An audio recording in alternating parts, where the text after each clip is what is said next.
আর যে হাঁটতে পারছি না, আমার পা যে আর চলে না। আমারও যে আর পা চলছে না মা, এখানে একটু বসি। না রে বাবা, এখানে বসলে অনেক দেরি হয়ে যাবে, যে গোপালপুর গাঁয়ে পৌঁছতে পারবো না সময় মতন। এই জঙ্গলটা এমনিতেই ভালো নয়, তার উপর বিকেল গড়িয়ে সন্ধে নামছে। আমাদের যত তাড়াতাড়ি সম্ভব গাঁয়ে পৌঁছতে হবে। আমার যে বেশ তেষ্টা পেয়েছে মা, একটু জল না খেলে আর চলতে পারছি না। আশেপাশে কোনো জলের ব্যবস্থা আছে কিনা তাও তো জানি না। এই গাঁয়ে যে এর আগে কখনো আসিনি আমি, তবে লোকের মুখে শুনেছি এই গাঁয়ে নাকি সবাই অনেক দয়ালু, ভিক্ষে চাইলে কেউ ফেরায় না। মা, তুমি এখানে বসো, আমি একটু এগিয়ে গিয়ে দেখি কোথাও কোনো জল পাই কিনা। জল খেয়ে তারপর আবারও চলে আসবো। না রে বাবা, তুই এখানকার কতটুকুই বা চিনিস? তুই জল আনতে গেলে নির্ঘাত হারিয়ে যাবি। একটু জল না খেলে আর পারছি না মা, তুমি এখানে বসো, আমি এক্ষুনি আসছি। ওরে বাছা শোন আমার কথা, যাস না একা, এত ঘন জঙ্গলে গেলে তুই হারিয়ে যাবি। তোমার নিজের অবস্থা একবার দেখো মা, তুমি নিজেও তো জল না খেয়ে নির্ঘাত, তোমার মাথা ঘুরবে এখন। তোমার শরীরটাও তো কদিন ধরে ভালো যাচ্ছে না, জ্বর কোনোভাবেই সরছে না। তুমি চুপটি করে এখানে বসো, আমি একটু আশেপাশে কোনো পুকুর নালা থেকে একটু জল নিয়ে আসি। ওরে তিনু, যাস না বাবা, যাস না। জল তেষ্টায় বুকটা ফেটে যাচ্ছে, কিন্তু এই জঙ্গলে কোথায় জল আছে তা তো জানি না। কোনো একটা পুকুর ডোবা পেলেও হতো। আরে, কোথাও থেকে জলের শব্দ আসছে না? আরে, এই যে একটা কুয়োর মতন দেখা যাচ্ছে না? তাই তো, এটা তো একটা কুয়ো। ঠাকুর, কুয়োর ভিতরে যেন জল থাকে। ওমা, সত্যি সত্যি তো দেখি কুয়োর ভিতরে জল আছে, একটা বালতি আছে দেখছি। এটা দিয়ে বরং আমি একটু জল তুলি। এত সময় তেষ্টায় গলাটা কাঠ হয়ে গিয়েছিল, জল খেয়ে যেন জীবন ফিরে পেলাম। এ কি, এটা কি? এই যে দেখছি একটা আয়না, কিন্তু এই আয়না কুয়োর ভিতরে কিভাবে পড়লো? হতে পারে এটা অন্য কারো আয়না, ভুলবশত পড়ে গেছে। বাহ, আয়নাটা তো দেখতে বেশ চমৎকার। এত সুন্দর আয়না আমি এর আগে কখনো দেখিনি। বাহ,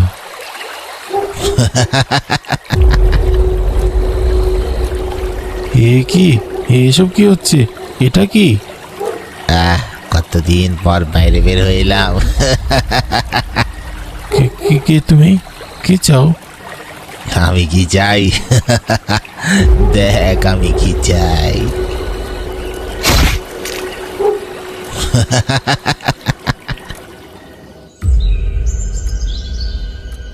এটা তুমি কোত্থেকে পেলে? আর বলো না গিন্নি, জঙ্গলের মাঝখানে যে কুয়া আছে সে কুয়ার পাশে আমি এটা পেয়েছি, এই আয়না। পাশের মাঠে হাল চড়াচ্ছিলাম, তখন দেখি কুয়োর পাশে একটা জিনিস চকচক করছে। কাছে গিয়ে দেখলাম এটা পড়ে আছে। কিন্তু ওই কুয়ো তো অভিশপ্ত, তাই না? আরে ধুর, রাখো তো গিন্নি ওসব কুসংস্কারী গাল গল্প। সেই কবেকার কথা, এতদিন ধরে বিয়ে করে এই গায়ে এসেছো, এখনো তেমন কিছু দেখেছো এই গায়ে? কিছু দেখিনি বলে যে কিছু নেই তার তো কোনো মানে নেই, তাই না? যদি কোনো অঘটন ঘটে যায়? আর না, তেমন কোনো অঘটন ঘটবে না। আর কোনো অঘটন হলে এতক্ষণ হতো না। কিন্তু তবুও তুমি বাইরে পড়া একটা জিনিস ঘরে কুড়িয়ে নিয়ে আসবে? আমার কাছে দেখে অনেক ভালো লাগলো আয়নাটা, তাই তো নিয়ে নিলাম। হয়তো কারো দরকার নেই তাই ফেলে গেছে। তবু আমার কেমন যেন ঠেকছে। তুমি এই আয়না ঘরে রেখো না, তুমি এক কাজ করো, এটা বরং বাইরে ফেলে দিয়ে এসো। সে কি গিন্নি, এত সুন্দর একটা আয়না আমি পেয়েও ফেলে দেব? কান্নাকার আয়না, তুমি কি জানো এই আয়না আমি ঘরে রাখতে দেব না। ভালোই ভালোই বলছি, যেখানে ছিল ফেলে দিয়ে এসো। পারবো না। তোমার এটা ব্যবহার করতে মন না চাইলে করো না, তবে এটা আমি ব্যবহার করব।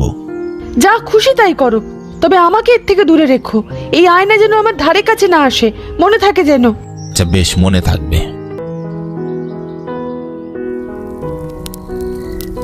আজ পিকনিকটা বেশ মজা হবে, কি বল? ঠিক বলেছিস, অনেকদিন পর আবার পিকনিক করছি সবাই মিলে একসাথে, মজা তো হবেই। তার উপরে শীত পড়েছে বেশ চাকিয়ে। এই কনকনে শীতের রাতে উনুনের পাশে বসে জমিয়ে ল্যাটকা খিচুড়ির সাথে গরম গরম বেগুন ভাজা, আলু ভাজা আর হাঁসের কষা মাংস, শীতকালে হাঁসের মাংসের পিকনিক না করলে সেটা কি আবার পিকনিক হয়? হয়েছে তোদের গল্প করা, এবার শিগগিরই হাত চালা। রাত কাবার হয়ে গেল, এখনো রান্না বান্না শেষ হলো না। ওরে বাবারে, এটা কি, এটা কি? এই যে দেখি ভূত, বাঁচাও, কে আছে বাঁচাও। পালা সবাই।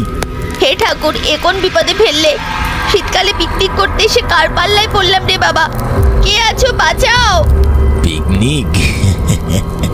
কত যুগ হয়ে গেল পিকনিক করি না। যখন আমি বেঁচে ছিলাম তখন আমিও পিকনিক করতাম। এত বছর পর আবার সুযোগ পেয়েছি পিকনিক করার। আমি তোদের সাথে পিকনিক করব। পিকনিক? তুমি কি পিকনিক করবে? হ্যাঁ, আমিও পিকনিক করব।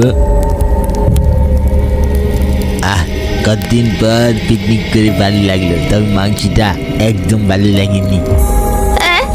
ভালো লাগেনি? না, মাংসটা একদম ভালো লাগেনি। আমি মানুষের মাংসের পিকনিক করবো।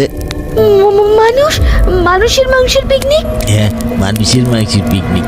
আমি এখন থেকে রোজ একটা করে মানুষ ধরে নিয়ে আসবো, সেটা দিয়ে আমরা সবাই পিকনিক করবো। কি? আমার তো বমি আসছে। আমাদেরকে মানুষের মাংস খেতে হবে? না, আমি মানুষের মাংস খাবো না, কিছুতেই মানুষের মাংস আমি খাবো না। ঠিক আছে, তোরা না খাস, আমি খাবো। তোদের সাথে পিকনিক করে আমার খুব ভালো লেগেছে। এখন থেকে রোজ তোরা আমার সাথে পিকনিক করবি। মানুষের মাংস আমি রান্না করব, আর বাকি সব কিছু তোরা রান্না করবি। মনে থাকবে তো? কিন্তু একটা কথা মন দিয়ে শুনে রাখ, যদি তোরা একদিন আমার সাথে পিকনিক না করিস তাহলে সেই দিনই তোদের শেষ দিন হবে। কি কথাটা মাথায় ঢুকিয়ে নে। প্রতিদিন পিকনিক করতে হবে? প্রতিদিন পিকনিক করতে হবে। পিকনিক আমার খুব ভালো লাগে। তোরা রোজ রোজ আমার জন্য রান্না করবি, বুঝতে পেরেছিস? হ্যাঁ, বুঝতে পেরেছি। বেশ, এখন তোরা যা, কাল ঠিক সময় মতো চলে আসবি। আর আজ যা রান্না করেছিলি সেই সবই রান্না করবি। আমি মানুষ নিয়ে আসবো। হ্যাঁ রে মা, তোর কি হয়েছে? তুই যদি না বলিস তাহলে আমরা কি করে বুঝবো? তুই বল, কি হয়েছে সেটা বোঝার জন্য আমাদের তো বলতে হবে সবটা। বল একবার, কি হয়েছে? কি রে মা, তুই কিছু বলছিস না যে? কিছু হয়েছে তোর? সেই পিকনিকের পর থেকে বাসায় এসে জ্বরে পড়লি, এখনো পর্যন্ত মুখ খুলছিস না। কি হয়েছে তোর? হ্যাঁ রে, বল না একবার, কি হয়েছে? তোকে কেউ কিছু বলেছে? কে কি বলেছে আমায় একবার বল দেখি। কি যে হলো আমি কিছুই বুঝতে পারছি না। সেই আশা থেকে জ্বরে পড়েছে তো পড়েছে, কিছু বলছেও না। কোনো কিছু দেখে ভয় পেয়েছে কিনা কে জানে। হ্যাঁ গো, তুমি কিছু করো। আমি এক কাজ করি, ওর সাথে যারা ছিল ওদের বাড়ি গিয়ে জিজ্ঞাসা করি, তবেই জানা যাবে। মিনু ছিল, আকাশ ছিল, আর সম্ভবত নয়নও ছিল। একটিবার খোঁজ নিয়ে এসো। কি বলি বলো তো বাবা তোমাকে? সেই যে পিকনিক থেকে বাড়ি ফিরলো তো ফিরলো, তারপর থেকে জ্বর কমছে না মেয়ের। কিভাবে যে জ্বর বাঁধিয়ে এসেছে তাও জানি না। সেই থেকে জিজ্ঞেস করছি কি হয়েছে বল, কি হয়েছে বল, কিন্তু কিছুতেই কিছু বলছে না। দেখে তো মনে হচ্ছে বেশ ভয় পেয়েছে। আমিও তো কিছুই বুঝতে পারছি না মাসিমা। আমার মেয়েটাও জ্বরে পড়েছে, এত জ্বর যে কিছু বলতেও পারছে না। ওর মা আর আমি বারবার জিজ্ঞাসা করেছি, কিন্তু কিছুই বলতে পারছে না। বাপ মা হারা একমাত্র মেয়ে আমার কাছে মানুষ হচ্ছে। ওর কিছু হয়ে গেলে আমার যে কি হবে? ওদের সাথে আর দুজন ছিল না, আকাশ আর নয়ন? ওরাও শুনেছি জ্বরে পড়েছে। আমার মনে হচ্ছে ওরা কিছু একটা দেখে ভীষণ ভয় পেয়েছে। এত বেশি ভয় পেয়েছে যে ওদের সবার ভয়ে জ্বর চলে এসেছে। ভয়ে ওরা কাউকে কিছু জানাতেও পারছে না। তাহলে এখন উপায়? সবুর করতে হবে। ওরা একটু সুস্থ হলে তারপর ওদের কাছ থেকে সবটা জানতে হবে। আপাতত ওদের সুস্থ করার ব্যবস্থা করো। হ্যাঁ মাসিমা, আমারও তাই মনে হয়। আগে সুস্থ হোক, তারপর সব জানা যাবে। এটা কি হলো? আশেপাশে কেউ নেই, ওরা আসেনি কেন আজ? তার মানে কি ওরা পিকনিক করতে চায় না? মানে ওরা মরতে চায়? ওরা যখন পিকনিক করতে চায় না তখন ওদের আমি মারবো, এক এক করে মারবো। এই গায়ের কাউকে বাঁচতে দেবো না, সবাইকে মেরে ফেলবো।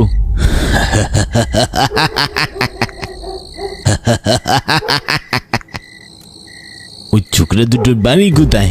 আজ ওই ছোকরা দুটোকে একসাথে মারবো, এরপর একে একে সবগুলোকে মারবো, আমার কথা অমান্য করার ফল ওদের বুঝাবো।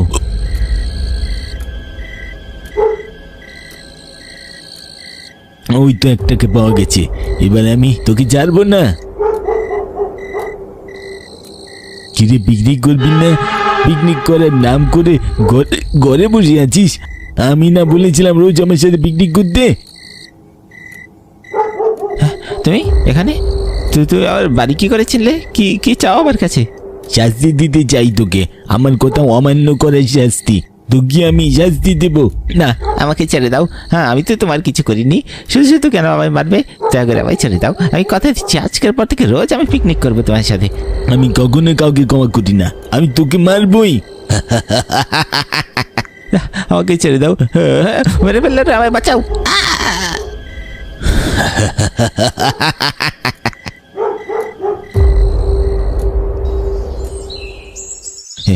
এটা কি হয়ে গেল বলো তো গিন্নি? আমিও তো ভাবতে পারছি না গো। আরে ছেলে দুটোর বয়সী বা কত হয়েছে? এইটুকু বয়সে কোথায় খেলে বেড়াবে তা নয়, কি সুন্দর আমার বাড়ি এসে কাকিমা কাকিমা বলে ডাকতো। কিন্তু কি হলো দুজনের, যে দুজনেরই পরিণাম এরকম ভয়ানক হলো। কেঁদো না গিন্নি, কেঁদে কি লাভ? ওদের সাথে যা হবার তা তো হয়েছে। আমরা কাঁদলেই কি ওরা ফেরত আসবে? কি হয়েছে বাবা? কার কি হয়েছে? কিচ্ছু না মা, তুই তাড়াতাড়ি সুস্থ হয়ে উঠ। না বাবা, সত্যি করে বলো কি হয়েছে? তোর দুজন বন্ধু ছিল না, নয়ন আর আকাশ? ওদের দুজনের একই সাথে একই রকম ভাবে মৃত্যু হয়েছে। মানে ওরা দুজনে কিভাবে মারা গেল, তাও আবার একই দিনে? সেটা তো আমরা কেউ জানি না রে মা। দুজনকেই ঘাড় মটকানো অবস্থায় পাওয়া গেছে, আর দেখে মনে হচ্ছে শরীরে এক ফোঁটাও রক্ত নেই। এরকম আজব মৃত্যু আগে কখনো দেখিনি। এটা নিশ্চয়ই ওই শয়তানটার কাজ। গতকাল ওর সাথে পিকনিক করা হয়নি, হয়তো সেই জন্যই মেরে ফেলেছে ওদের দুজনকে। বাবা, এবার আমাদের পালা, এবার আমরা দুজন মরবো। দুজন মরবি মানে? কি বলছিস কি তুই এসব? আমি একদম ঠিক বলছি মা। ওই দিন ওই শয়তানটা এসেছিল যেদিন আমরা পিকনিক করছিলাম। সে কি কি হয়েছিল আমাদের খুলে বল। সেদিন আমাদের বলেছিল যদি আমরা ওর সাথে রোজ পিকনিক না করি তাহলে ও একে একে আমাদের সবাইকে মেরে ফেলবে। আকাশ আর নয়নকে মেরে ফেলেছে, আজ রাতে হয়তো আমাকে আর মিনুকে মারবে। আমি মরতে চাই না বাবা। আমি তো কিছুই বুঝতে পারছি না, তুই কি বলছিস? হায় ভগবান, এ কি হয়ে গেল? এরকমটা কখনো জীবনে কল্পনাও করিনি। ওই শয়তান নিশ্চয়ই আমার মেয়ে আর মিনুকে আজকে মারতে আসবে। ওকে আটকাবো কি করে? মিনুর জ্বরটা আজকে কিছুটা কমেছে শুনেছি। লতার জ্বরও আজকে একটু কমেছে। চলো আমরা লতাকে নিয়ে মিনুর বাড়ি যাই। মিনুর ঠাকুমা অনেক কিছু জানেন, তার সাথে পরামর্শ করে যদি কিছু করা যায়। ঠিক বলেছ গিন্নি, চলো আমরা মিনুদের বাড়িতে যাই। ওখানে গেলেই রহস্যের সমাধান আমরা করতে পারবো। মাসিমা বাড়ি আছেন? কে? ও নিতাই বাবা, এসেছো? এসো এসো, ভেতরে এসো। সাথে করে গঙ্গা আর লতাকেও নিয়ে এসেছো দেখছি। সর্বনাশ হয়ে গেছে মাসিমা, আকাশ আর নয়ন দুজনেই মারা গেছে। লতা আমাদের সব বলে দিয়েছে। আমি খুব ভালো মতো জানতাম এরকম কিছু করবে ওই শয়তান। ও আমার ছেলেকে খেয়েছে। আপনি কে? আপনাকে তো ঠিক চিনতে পারলাম না। ও হলো মালতী, ভিক্ষাবৃত্তি করে খায়। ওকে আজ সকালবেলা জঙ্গল থেকে আমি উদ্ধার করে বাড়িতে নিয়ে এসেছি। বেচারি জ্ঞান হারিয়ে পড়েছিল। ওই শয়তান কোথা থেকে এসেছে সেটা ও দেখেছে। কোথা থেকে এসেছে ও? কি জানেন আপনি? সেদিন বিকেলে সন্ধ্যের দিকে আমি আর আমার ছেলে তিনু দুজন মিলে পাশের গ্রাম থেকে এই গোপালপুর গ্রামের উদ্দেশ্যে রওনা দিয়েছিলাম। মাঝ রাস্তায় আমাদের খুব জল তেষ্টা পেয়েছিল। আমার ছেলে তিনু আমাকে একটা গাছের নিচে বসিয়ে জল আনতে গিয়েছিল। আমার খুব চিন্তা হচ্ছিল, তাই আমি ওর পেছন পেছনে গিয়েছিলাম। আমার ছেলে একটা কুয়ো খুঁজে পেয়েছিল জঙ্গলের মাঝখানে। সেই কুয়ো থেকে ও জল তুলছিল বালতি দিয়ে। কিন্তু এরপর আমি যা দেখলাম তাতে আমার পক্ষে দাঁড়িয়ে থাকা সম্ভব হলো না। আমি দেখলাম আমার ছেলে কুয়ো থেকে একটা আয়না তুলেছে। সেই আয়নাটা খুব চকচক করছিল। হঠাৎ সেই আয়না থেকে একটা কালো ধোঁয়া বের হয়, আর তারপর ওই শয়তান বেরিয়ে আসে।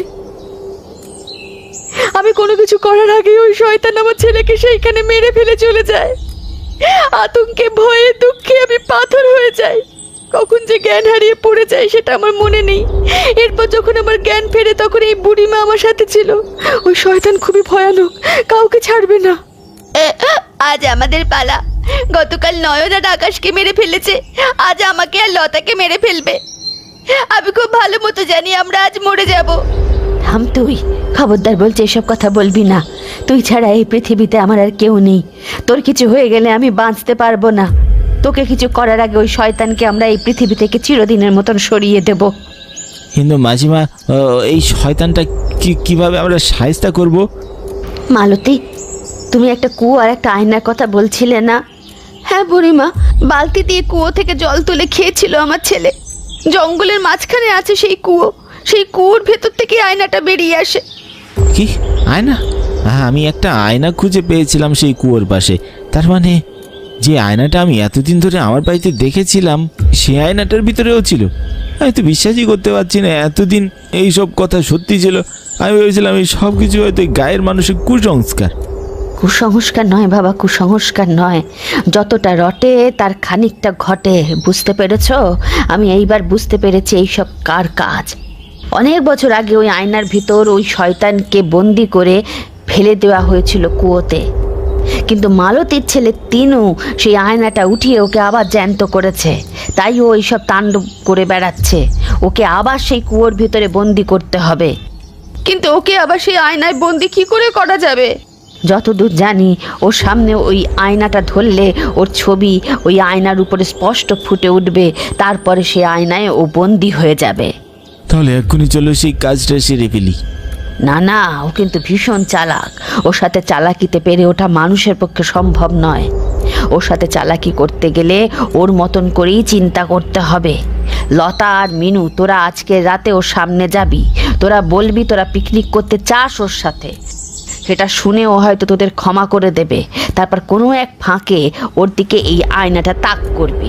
বুঝতে পেরেছি এবার। ঠিক আছে, আমরা তাই করব। হ্যাঁ, আমরা সেটাই করব। কোথায় তুমি? আমরা তোমার সাথে পিকনিক করার জন্য এসেছি। কোথায় তুমি? আমাদের সামনে এসো। বাহ, আজ দেখি তোরা আমি আসার আগেই চলে এসেছিস। ওই দুটো চোখটাকে মেরে তাহলে কাজ হয়েছে। আমরা পিকনিক শুরু করি, চলো। কিন্তু তার আগে এই দেখো, আমার হাতে এটা কি? আমি তোমার জন্য উপহার নিয়ে এসেছি। উপহার? কি উপহার এনেছিস? এই দেখো।